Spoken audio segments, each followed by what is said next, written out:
Hey there, bestie. I'm Lori Me, your What to Read Next podcast host. Join me as we dive into exciting new reads that'll have you reaching for your TBR pile in no time. From urban mysteries to spicy romances, we'll explore it all and help you find your next favorite book. So grab a cup of tea, cozy it up, and let's discover some amazing reads together.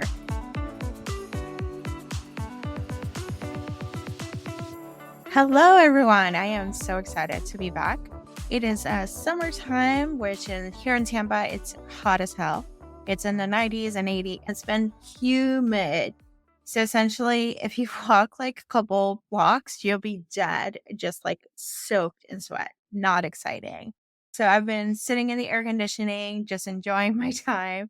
I've been going to classes like Pilates and bar and just enjoying my time here in Tampa. But let me tell you, it's been a fun summer. So, one of the things that I've noticed, I've been on a reading slump for the past, I don't know, past couple of years.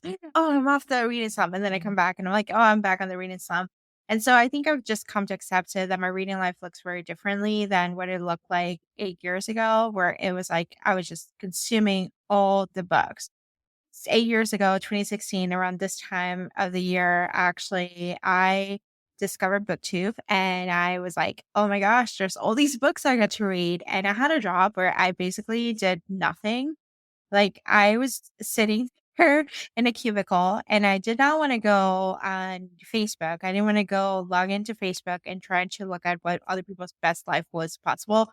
My life was miserable. I was just like in this endless job. And so at the time, I discovered books to read and I can read a Kindle app on my phone. And so I was barely earning money and I was just like consuming like 99-cent books a day.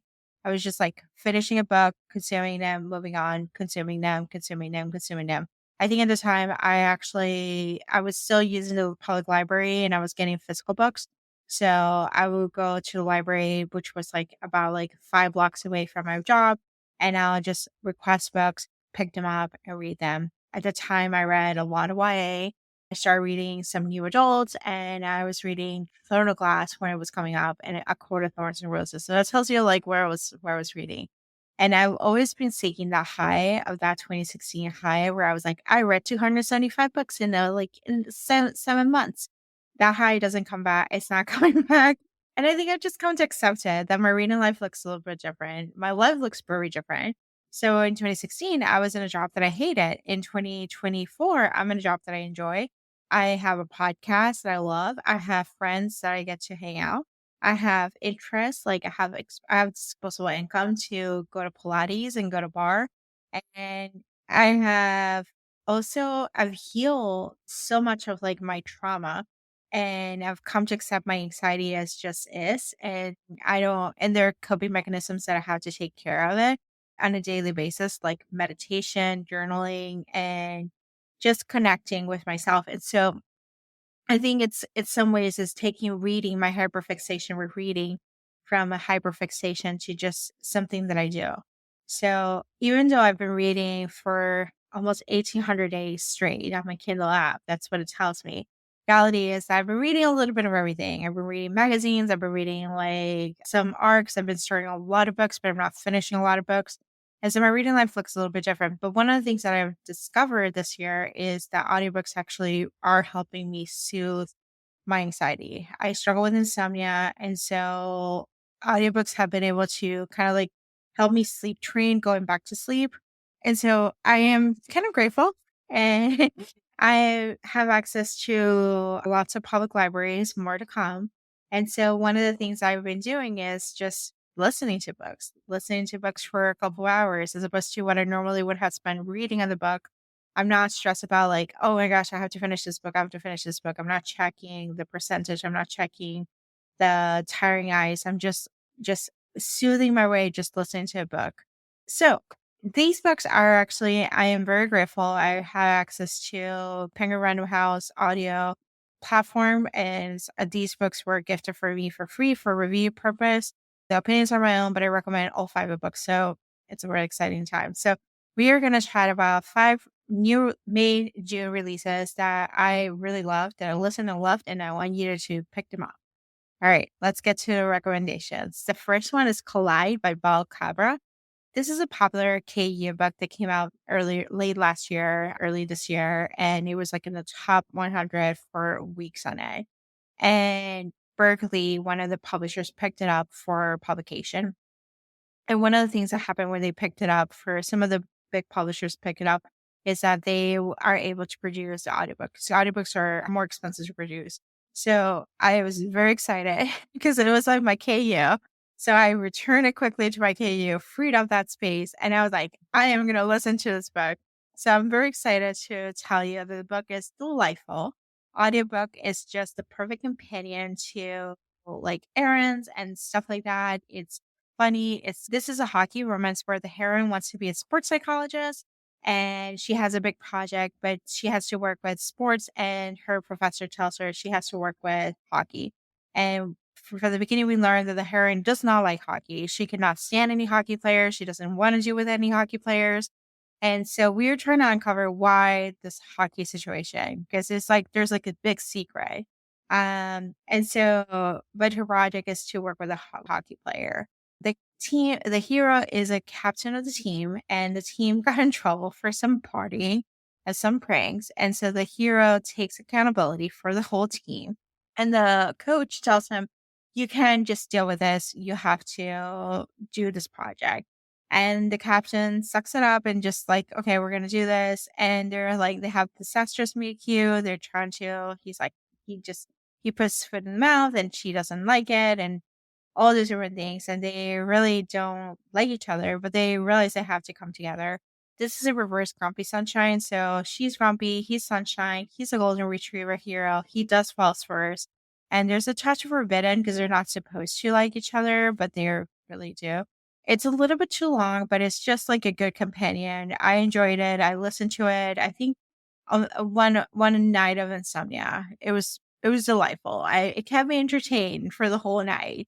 So enjoy this one. It's Collide by Bal Cabra. The next book is Love at First Book by Jen McKinley. This is a different book. Jen came on the show and talked about this book, so I'll link it into the show notes. But this book is basically a follow-up for Summer Reading, which is a book that she released last year, but we don't have to read as standalone. I have not read Summer Reading. I'm going to go back to it. But in this one, the heroine is stuck in her life, and she really needs a major life change ASAP. She has like a really toxic relationship with her mom, and she's just in a stagnant place, like as many will be.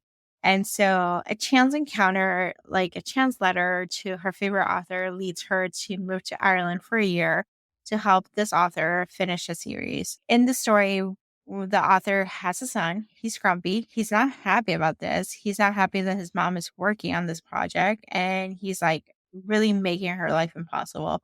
But in the afternoons, the heroine has to work at the hero's charming bookstore, and the town is lovely.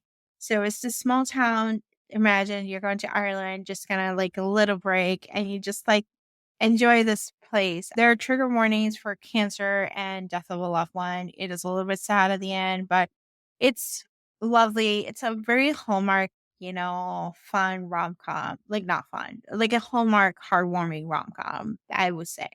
So this is charming and it's a perfect escape if you're thinking about like you're in a life run. You're like, you know what? I'm just gonna go to Ireland and I'm just gonna give myself a chance.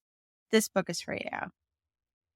All right. Speaking of people who are like in a rush, the next book is Summer Romance by Annabelle Monaghan. This one's a little bit different. The heroine is a little bit older. She's like in the mid 30s, late 30s. She has 3 kids, and her mom passed away 2 years ago. And a year to the day of her mom passing, her husband asked for a divorce. And so she's like grieving, trying to figure out this new normal of being a single mom and the grief of losing your mom, because I'm like, that must be devastating. Her best friend is like, you need to wear hair pants. Like, you're wearing sweats. You're wearing you're just a mess. Like, you kind of have to get out there and like meet people and do and find purpose. And she's wearing overalls. She takes her dog to the dog park, and she has this chance encounter with this cute guy who is like really nice and really cute. And that's her dog pees on his shoes and he takes it in stride. He doesn't freak out. He doesn't do anything crazy. And then she's like trying to find him to come back to the meet cute. And she's like, why is he here? So they go on a date. She doesn't know that he is her best friend's brother and she has known him for all her life. It's just like she hasn't seen him in years because he left town about 10 to 15 years ago. So she's like she's very excited. It's a little bit forbidden, but it's not forbidden. It's a delightful book where it explores what it means to figure out your purpose in later in life. Like I've had that change in my late 30s where I was like, I needed something different. I didn't like the way my life was going for. And then the uncertainty of like not knowing what it will look like, not knowing what steps and having fear of making mistakes. I think both of the characters are in that space where it's like things are changing and they're changing fast. And yet I don't know how to handle it. And so it's a very poignant and very relatable book. But it's cute and summer and beachy, and you can take it to the beach or to the pool and read it, and it's just so delightful. So that's Summer Romance by Anna Monahay. The next book is Monster Romance by Laura Hankin. This is read by the author. Laura does a great job narrating the book and just reading the book and telling you like what it feels like and immersing you in the book. So the book is based on the author's viral moment where she shared that she had to walk down the aisle with a groomsman who also gave her 1-star review. And so in this case, we see this couple for the span of 10 years.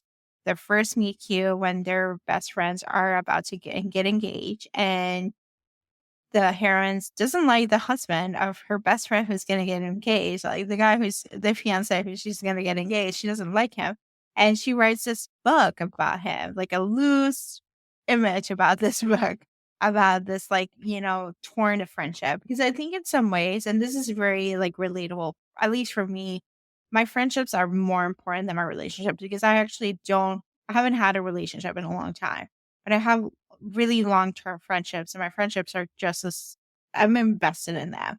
And I see this in your 20s is devastating when your friends start getting married, when your friends start having babies, when your friends start stuff, and you feel stuck because you're like in that place of like, I've been that girl where it's like, I don't have a husband, I don't have a boyfriend, I don't have a child. I have to figure out who I am. I have a job that I hate, or I'm trying to figure out my passion and I'm trying to pursue it, but it's like, it's so hard to do it. And so having this opportunity, and she's like, I'm writing this like story. You write what you know, and you write this story. And then the hero, who is a groomsman, who's a best man, basically says, like, this is like, I'm mad at you because you don't know this guy. You don't know my friend. And so we have this tension. He writes a 1-star review and their lives are so intertwined throughout the years because their best friends are together.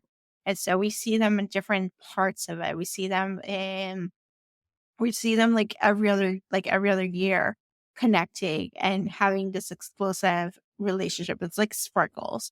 They have tension, they have chemistry, but they can't act on it because they have like this history with it. And so trigger warnings because we do hear cancer in this one. We do have pandemic. So we do have a period of pandemic and yeah, it's it is a tough one.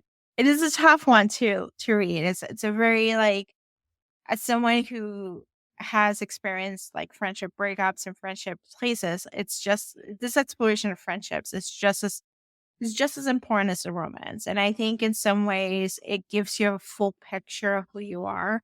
And so I love this book. I cried a little bit. I was devastated when the friendship breaks. And then when you know, there's a happily ever after in that space, but it's still like this whole process of grieving and grieving your old life into this new life. And the twists and turns, the overnight success, the lack of overnight success is just it's just a lot. It's just great. So I really love One Star Romance by Laura Hankin. And the final book that I'm sharing is Love Letters to a Serial Killer by Tasha Coriel. Tasha is also coming to the show. I recorded that episode and she's delightful.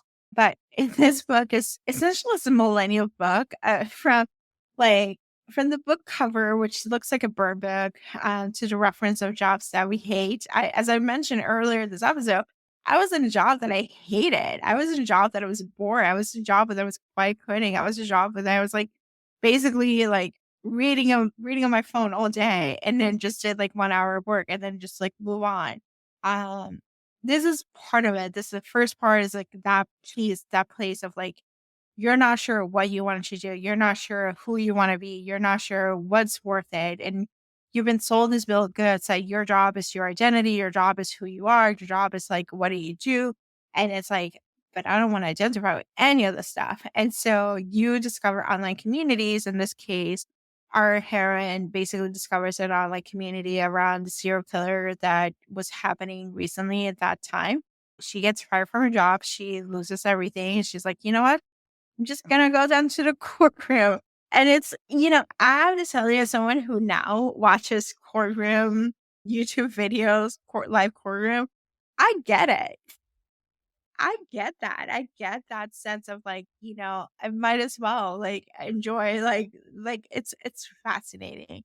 So there's a part two is like the first one hit too close to home with a job situation. My job is very different now, but it was very clear in my 20s and 30s, that was my job.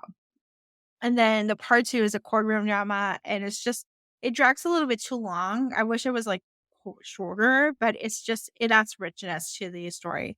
And then part three, I'm not going to tell you all about it, but it's so good. It's so good. Like I have a group chat with two of my friends and the three of us read this book. We listened to the book, and we are like, this book is so good. So I would just do it's not your regular twisty thriller. It's actually like a rom-com, not a rom-com because it's not a romance, but it's kind of like that idea, like a fun drama, courtroom drama, like, commentary on millennial. It's like a good satire. so, so yeah, so that's Love Letters to a Serial Killer by Tasha Coriel. Those are the books I want to share with you today. I'll be sharing more books coming up in the upcoming episodes, so feel free to keep listening in your favorite podcast app. Thank you so much for listening and have a great day. Thanks for joining me on this episode of the Watch Read Next podcast. If you enjoy our bookish conversations and want more recommendations, don't forget to subscribe so you never miss an episode. Also, head on over to the Watch Read Next blog for a list of books mentioned in today's show. Happy reading!